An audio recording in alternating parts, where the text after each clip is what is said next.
కాంగ్రెస్ పార్టీలో చేరి ఆ పనికి మాలినటువంటి తీసేసిన తహసీల్దారులాగా ఆ 10 మంది పనికి మాలిన నాయకులను వేసుకుని రాజశేఖర రెడ్డి బిడ్డ రాజశేఖర రెడ్డి బిడ్డ రాజశేఖర రెడ్డి బిడ్డ అని తెలంగాణలో ఆయన పరువు తీసి ఆయన పేరు మీద పార్టీ పెట్టి ఆ పార్టీని తీసుకెళ్లి మూసీ నది లాంటి కాంగ్రెస్ పార్టీలో కలిపి ఇక్కడికి వచ్చి జగన్మోహన్ రెడ్డి గారి మీద నిందలో జగన్మోహన్ రెడ్డి గారిని విమర్శిస్తుంది. ఇదంతా కూడా మంచి పద్ధతి కాదు. ఆవిడకి ఏమన్నా పర్సనల్గా ఉంటే పర్సనల్గా చూసుకోవాలి. వైఎస్ఆర్ కాంగ్రెస్ పార్టీ మీద జగన్మోహన్ రెడ్డి గారి మీద నిందలేసి జగన్మోహన్ రెడ్డి గారిని ఏదో చేద్దాము, రాజశేఖర రెడ్డి గారి ప్రత్యర్థులు దేబిఎన్ రాధాకృష్ణ, రామోజీరావు, చంద్రబాబు నాయుడు, రేవంత్ రెడ్డి, వీళ్ళందరూ ఎవరో రాజశేఖర రెడ్డి గారిని సర్వనాశనం చేస్తానని చెప్పి తిరిగినాళ్ళు.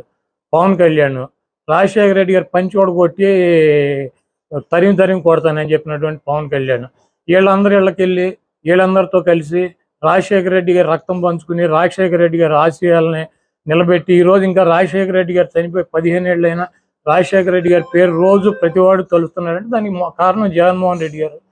తండ్రి పేరు నిలబెట్టినటువంటి తనయుడిని నాశనం చేయటానికి వచ్చి ఇవన్నీ కూడా రాష్ట్ర ప్రజలు గమనిస్తున్నారు. తప్పకుండా కాంగ్రెస్ పార్టీకి, సోనియా గాంధీకి, రాహుల్ గాంధీకి మాడు పగిలిపోయేటట్టు ఈ రాష్ట్ర ప్రజలు ఈసారి 0% ఓటింగ్ ఇస్తారు.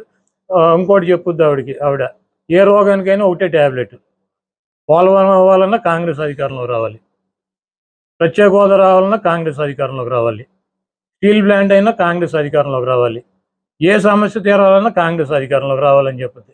అసలు కాంగ్రెస్ పార్టీ ప్రతిపక్ష హోదా వచ్చే పరిస్థితి ఉందో ఈరోజు రాష్ట్రంలో? మోడీ గారికి 350 సీట్లు వస్తాయని చెబుతున్నారు, నరేంద్ర మోడీకి 350 సీట్లు వస్తాయని ప్రతి సర్వేలన్నీ చెబుతున్నారు.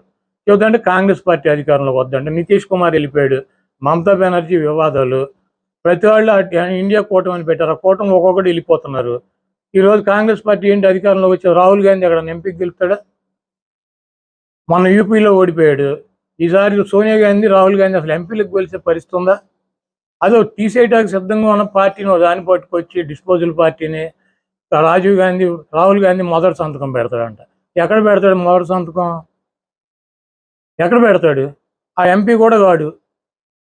ప్రధానమంత్రి రాహుల్ గాంధీ అయ్యే పరిస్థితి ఉందా? మనం బతికుండగా రాహుల్ గాంధీని ప్రధానమంత్రిగా చూడగలమా ఈ దేశంలో? అది తీసేసిన పార్టీ 30 రాష్ట్రాలు ఉంటే కనీసం 25 రాష్ట్రాలు అసలు ఆ పార్టీనే లేదు. రాహుల్ గాంధీ ప్రధానమంత్రి అవుతాడు. రాహుల్ గాంధీ ప్రధానమంత్రి కాదు, ఎంపీ కూడా అవడు. పార్టీ కోసం ఏదన్నా ఎక్కడన్నా ప్రచారం చేశారా? వైఎస్ఆర్ కాంగ్రెస్ పార్టీ కోసం ఎక్కడన్నా ఆవిడ పనిచేసిందా? 2014లో వైఎస్ఆర్ కాంగ్రెస్ పార్టీ ఓడిపోయి 23 సీట్లు 23 మంది ఎమ్మెల్యేలను చంద్రబాబు తీసుకుని వెళ్ళిపోతే జగన్మోహన్ రెడ్డి గారు ఇడుపులపై నుంచి ఇచ్చేపురం వరకు పాదయాత్ర చేశాడు.